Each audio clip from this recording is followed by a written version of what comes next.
They are called the Doomsday Preppers, and they say the whole mess in Washington is but one sign of impending disaster. And these guys are not taking any chances. Here's ABC's David Wright.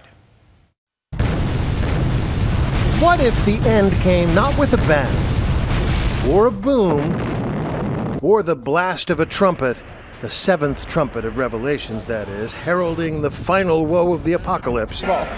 No, what if the end were self-inflicted? What if all it took was a breakdown of the political system we all take for granted to trigger the ultimate collapse of civil society? A collapse significant enough to cause a run on the banks and the gas pumps and the grocery store shelves. That's a doomsday scenario. And that's the lens through which Doomsday Preppers view what's been going on in Washington this week. The economy is by far number one. I would say 80 to 90% of the people that I deal with, they're concerned about where the country is heading economically. They're worried about their future jobs. Scott Hunt runs a doomsday academy of sorts in South Carolina, training people to be self-sufficient in the end of days. His company, Practical Preppers, is a one-stop shop for survival. The last few weeks, he says, business has been booming. We've seen a considerable uptick in emails, phone calls, a lot of contact through social media for help, whether it's teaching, whether it's equipment, installations, information. Hunt is also a consultant for the National Geographic Channel show Doomsday Preppers. He says his customers are deeply concerned. I mean, it's unsettling when the government doesn't function, and the government's there to serve and protect its people, and when it's not functioning, then there's an uneasiness in people from all walks of life. He says one of the big things his customers fear is anarchy. To them, it doesn't matter if anarchy is brought on by natural or man-made disaster. Doesn't matter whether it's encouraged by left-wing activists angry at big corporations or right-wing activists angry at big government. Either way, the result they see is the same. In the future they see, it's every man and every woman for themselves.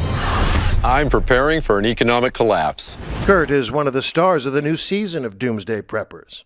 The government has been infiltrated. It's been infiltrated by corporations, banks, financial institutions, labor unions, and a lot of special interests. What scares him the most is the crushing burden of U.S. debt.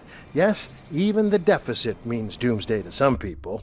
When our $16 trillion becomes due, we will be in big trouble and the government will be shut down, basically. He's played out the movie in his head, and to him it looks an awful lot like Mad Max. Or The Road, post-apocalyptic. When I have nothing else, I try to dream the dreams of a child's imaginings. All the things that we take for granted every single day could possibly be gone. Gas for your car to get anywhere. Electricity could become an issue. Food will not be at your grocery store any longer. I think it could get really desperate and nasty. Christine in Shutdown Heights don't necessarily look like survivalists.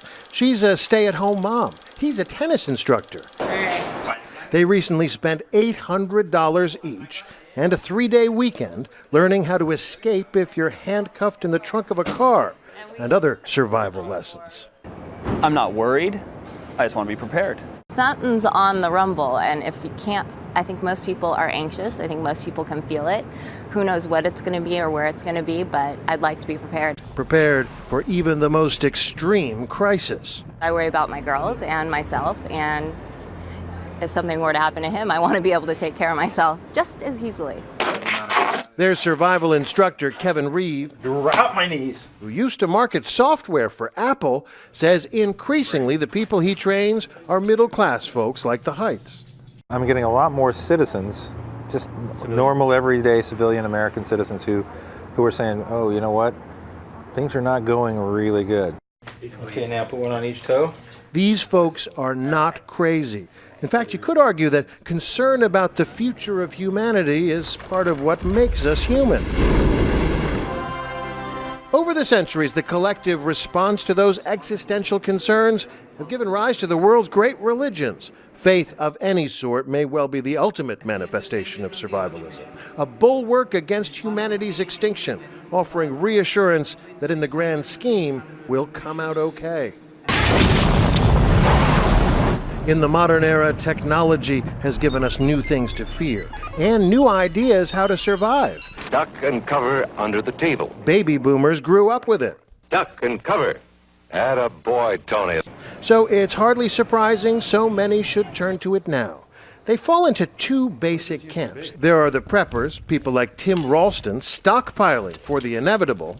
Oh my God. Quite a man cave. He's taken over the family's two-car garage in Scottsdale and turned it into a staging area, crammed with canned food and water purification system. Not bad. Not bad. Sugary. And weapons. Lots of weapons and ammo. He's planning to bury his cache in a container deep in the desert, and he's training his sons to defend it. At the other extreme, there are folks who take a less aggressive approach. Not the preppers, but the wilderness survivalists. People like Tom Brown, who runs a school where he trains people to live off the land. They see the preppers as potential victims of their own preparation. Looking at that approach to survival, you are in prison. You're imprisoned by your structure. You're imprisoned by your supplies, your ammunition, your guns, everything involved. In fact, there's maps that you can get off the internet that tell you where these bunkers are. I don't want to be in one of those bunkers because it's called a supermarket. As of tonight, both the preppers and the survivalists can breathe a bit easier. The fact that in Washington, Doomsday didn't come this time doesn't convince them they were wrong to fear it. As they see it, they now have a bit more time to get ready. I'm David Wright for Nightline in Los Angeles.